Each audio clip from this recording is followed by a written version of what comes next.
नमस्कार बच्चों, मैं जीडी सर स्वागत करता हूं आपका अपने चैनल लर्न विथ जीडी पर।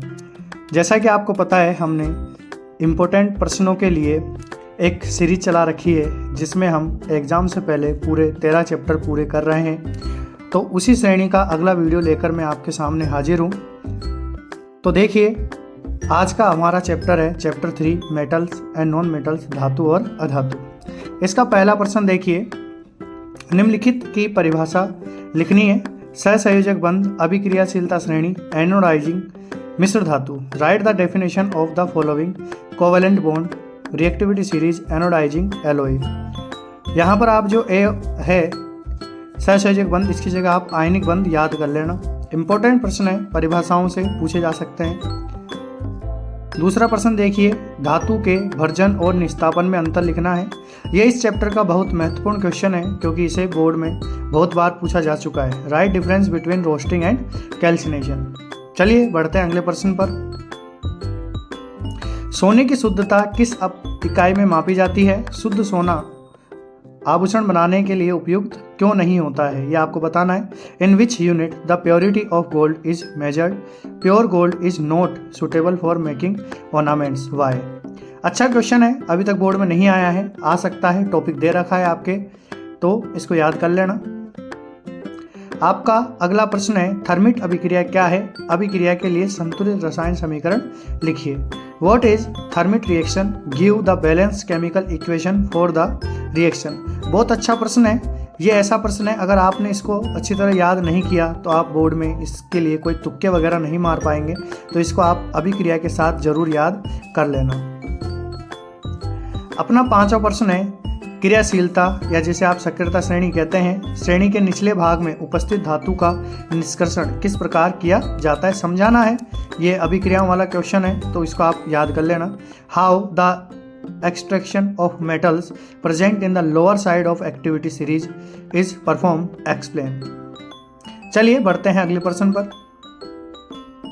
धातु और अधातु की अभिक्रिया द्वारा आयनिक यौगिकों जैसे कि NaCl और MgCl2 के निर्माण की व्याख्या करनी है। यह भी अच्छा प्रश्न है, बोर्ड में 2 बार रिपीट हो चुका है। Explain the formation of ionic compound NaCl MgCl2 by the reaction of metals and non metals. चलिए बढ़ते हैं अगले प्रश्न पर। तो हमारा अगला प्रश्न है, draw a diagram that show metals are good conductor of heat. देखिए बच्चों, इस चैप्टर से अच्छे खासे आपके नामांकित चित्र पूछे जाते हैं, तो इनकी आप अच्छी तरह प्रैक्टिस कर लेना। मैंने आपके इस चैप्टर से पुराने पेपर्स का अवलोकन करते हुए 2 इंपॉर्टेंट डायग्राम छाटे हैं। एक आध डायग्राम आगे भी आएंगे, तो उन्हें भी आप अच्छी तरह याद करना। तो आपका दूसरा डायग्राम है, draw a label diagram of the action of steam on a metal. देखिए, ये आपके दोनों जो डायग्राम है ये आपके बोर्ड में पूछे जा चुके हैं और मुझे उम्मीद है कि इनमें से कोई एक डायग्राम आपके हाफिली में जरूर आ जाएगा। एक आरेख बनाइए जो दिखाए कि धातुएं ऊष्मा की चालक होती हैं और किसी धातु पर भाप की अभिक्रिया का नामांकित चित्र बनाना है। 2 डायग्राम है, महत्वपूर्ण है, बना लेना, प्रैक्टिस कर लेना। जंग लगने के लिए आवश्यक परिस्थितियां कौन कौन सी होती है उनका वर्णन करना है। लोहे को जंग से बचाने के लिए महत्वपूर्ण तरीके कौन कौन से हैं।